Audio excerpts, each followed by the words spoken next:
اور صرف اس وقت قبول ہوگی جب وہ حلال طریقے سے کمائے ہوئے مال سے دی گئی۔ دوسرے نمبر پر جو شرط ہے وہ خلوص نیت ہے، یعنی اللہ تعالیٰ آپ کی نیتوں کے حال جانتے ہیں۔ آپ جانتے ہیں خلوص یعنی خالص نیت۔ دوسری نیت سے مراد خالص نیت یہ ہے کہ زکوٰۃ صرف اور صرف اللہ کو خوش کرنے کے لیے، اس کی خوشنودی کے لیے دی جائے۔ زکوٰۃ دیتے وقت کوئی دکھاوا اور نمائش نہ ہو کہ ہم تو اتنی زکوٰۃ دے رہے ہیں اور زکوٰۃ تو ہم نے فلاں ادارے کو دے دی۔ اس طرح سے دکھاوا نہیں پسند اللہ تعالیٰ کو۔ اللہ تعالیٰ قرآن مجید میں فرماتے ہیں اور تم نہیں خرچ کرتے ہو مگر صرف اللہ کی رضا کے لیے۔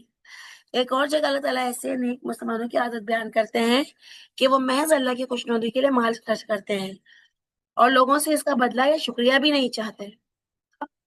زکوٰۃ کی تیسری شرط ہے اپنی بہترین چیزیں دینا۔ ہمیشہ اللہ کی راہ میں زکوٰۃ دیتے وقت بہترین، اچھی اور نئی چیزیں دی جائیں۔ خراب اور بیکار اشیاء کو آپ زکوٰۃ کے طور پہ نہیں دے سکتے، اس سے زکوٰۃ کا مقصد فوت ہو جاتا ہے نا بھائی؟ چونکہ انسان کو مال و دولت سے بے پناہ محبت ہے، اس لیے اللہ تعالیٰ انسان کی آزمائش کے لیے اللہ تعالیٰ نے اسے زکوٰۃ دینے کا حکم دیا ہے۔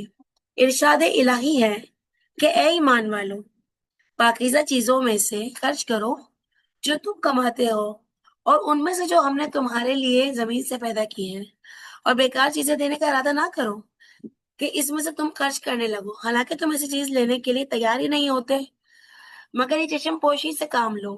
مگر یہ کہ چشم پوشی سے کام لو یعنی آنکھیں بند کر لو اور جان رکھو کہ اللہ بے نیاز ہے، بہت دینے والا ہے اور بے حد قابل ستائش ہے، یعنی تمام تعریفیں اس کے لیے ہیں۔ تو جو چیز اپنے لیے پسند کرتے ہو وہی دو۔ ایک اور جگہ اللہ تعالیٰ ارشاد فرماتے ہیں تم ہرگز کمال درجے کی نیکی نہ حاصل کر سکو گے جب تک اس مال سے خرچ نہ کرو جس سے تمہیں محبت ہو، یعنی جس چیز سے بے حد محبت ہو، ایسا مال اور ایسی چیزوں کی زکوٰۃ جب آپ نکالتے ہیں تو اللہ تعالیٰ بہت خوش ہوتے ہیں اور مقصد صرف اللہ تعالیٰ کی خوشنودی ہوتا ہے۔ اسی طرح خوش دلی اور عاجزی سے آپ کو اللہ کی راہ میں زکوٰۃ دینی ہے، یعنی ایسا نہیں کہ آپ ناراض ہیں، آپ بے دلی سے دے رہے ہیں، آپ جو ہے کوئی احسان کرنے والے انداز سے دے رہے ہیں۔ اللہ تعالیٰ کو عاجزی یعنی نرمی اور جھکاؤ پسند ہے اور خوش دلی سے بہت خوش ہو کر اللہ کے راہ میں آپ کو زکوٰۃ دینی ہے۔ زکوٰۃ خاموشی اور عاجزی سے دینی چاہیے، یعنی جس کی مدد کی جائے اس کی عزت نفس مجروح نہ ہو، اس پر کوئی احسان نہ ہو اور وہ یہ نہ سمجھے کہ مجھ پر کوئی احسان کیا گیا ہے۔ یہاں فرمان الہی ہے اے ایمان والو، اپنی خیرات کو احسان جتا کر اور تکلیف دے کر باطل نہ کرو، یعنی خراب نہ کرو، اس شخص کی طرح جو اپنا مال لوگوں کے دکھانے کے لیے خرچ کرتا ہے اور اللہ اور روز آخرت پر ایمان ہی نہیں رکھتا۔ زکوٰۃ دیتے وقت عاجزی اور خوف خدا اختیار کریں، کیونکہ جو مال و دولت ہمارے پاس ہے وہ اللہ تعالیٰ ہم سے چھین بھی سکتے ہیں، وہ اللہ تعالیٰ کی امانت ہے، اور جن حاجت مند اور فقراء پر ہم خرچ کر رہے ہیں ان کی جگہ کل کو ہم بھی ہو سکتے ہیں، ہے نا بچوں؟ کیونکہ مال و دولت تو اللہ کا فضل ہے اور اللہ تعالیٰ اپنے فضل سے جسے چاہتا ہے دیتا ہے اور جسے چاہتا ہے وہ چھین لیتا ہے۔ اب ہم زکوٰۃ کے فوائد پر بات کریں گے۔ بچوں، آپ نے کبھی یہ محسوس کیا ہوگا کہ آپ کبھی کسی کی مدد کریں، خواہ ہوم ورک کروانے میں ہو، کسی کو کھانا کھلانے میں ہو، کسی بیمار دوست کا حال پوچھنے میں ہو، یا کسی کو کوئی کام کرنے میں آپ کو وہ کام کرنے کے بعد خوشی محسوس ہوتی ہے، یہی مقصد زکوٰۃ کا بھی ہے۔ جب ہم دوسروں کی مدد کریں گے ہمیں خوشی حاصل ہوگی، ہم بار بار نیکی کے کاموں کی طرف راغب ہوں گے یعنی جائیں گے۔ اب اس کا دوسرا فائدہ زکوٰۃ کا یہ ہوتا ہے کہ ہمارے دل سے ہمارے مال کی محبت کم ہو جاتی ہے اور ہم بخل یعنی کنجوسی جیسی برائیوں سے بچ جاتے ہیں۔ نہ صرف یہ بلکہ اللہ تعالیٰ کی راہ میں خرچ کرنے سے لالچ اور حرص بھی ہمارے اندر سے کم ہو جاتا ہے، اور جب مال کی حوث کم ہوتی ہے زیادہ مال کمانے کی تو ہم بہت ساری برائیوں سے بچ جاتے ہیں، ورنہ مال کی بہت زیادہ محبت ہمیں حرام طریقوں سے مال حاصل کرنے پر اکساتی ہے۔ اللہ تعالیٰ کی راہ میں مال خرچ کرنے کا ایک اور بڑا فائدہ یہ ہے کہ امیر اور غریب کے درمیان ایک ہمدردی اور محبت کا رشتہ قائم ہوتا ہے۔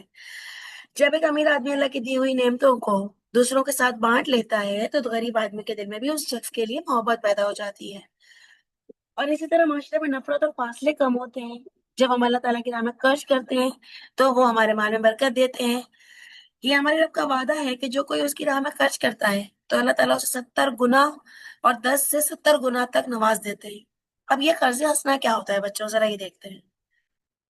ہمارا دین اسلام جو ہے مال جمع کرنے سے منع کرتا ہے، اسے ضرورت سے زائد مال اللہ تعالیٰ کی راہ میں خرچ کرنے کا حکم دیا گیا ہے۔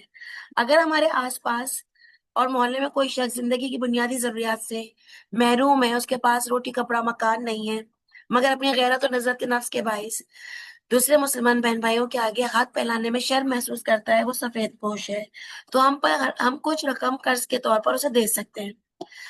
اللہ تعالیٰ کے بندوں پر خرچ کرنا دراصل اللہ تعالیٰ کو قرض دینا ہے، اور یہ قرض ہستہ ہے جو ہمیں کئی گنا منافع کے ساتھ اللہ تعالیٰ کا عطا دیتے ہیں۔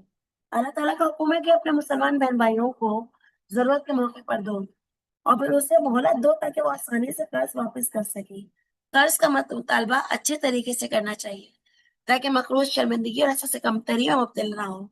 اگر ہم دیکھیں کہ مقروض کون بچوں جس کو قرض دیا گیا ہو، وہ قرض اگر نہیں اتار سکتا اور اللہ تعالیٰ نے ہمیں کافی مال دے رکھا ہے، پھر ہم اللہ کی رضا اور خوشنودی کی خاطر یہ اس کا قرض معاف کروا سکتے ہیں، اور اللہ تعالیٰ سے اجر و ثواب کی صرف امید رکھنی چاہیے کہ وہ ہماری نیکی کے ہم نے اس کا قرض اتارا ہے مقروض کا، اس کے جواب میں ہمیں کتنا نوازتے ہیں۔ اور اگر حکم ہے کہ مقروض تنگ دست ہو، یعنی اس کا ہاتھ تنگوں کو نہ دے سکتا ہو، اور تو آسانی ہونے تک اسے مہلت بھی دو، اور چاہو تو اس کا قرض معاف کر دو، بخش دو، تو تمہارے لیے بہتر ہے اگر تم سمجھو۔ اس کے ساتھ ساتھ مقروض کا بھی فرض ہے کہ وہ قرض کی ادائیگی کی کوشش کرے، بر وقت ادائیگی کرے۔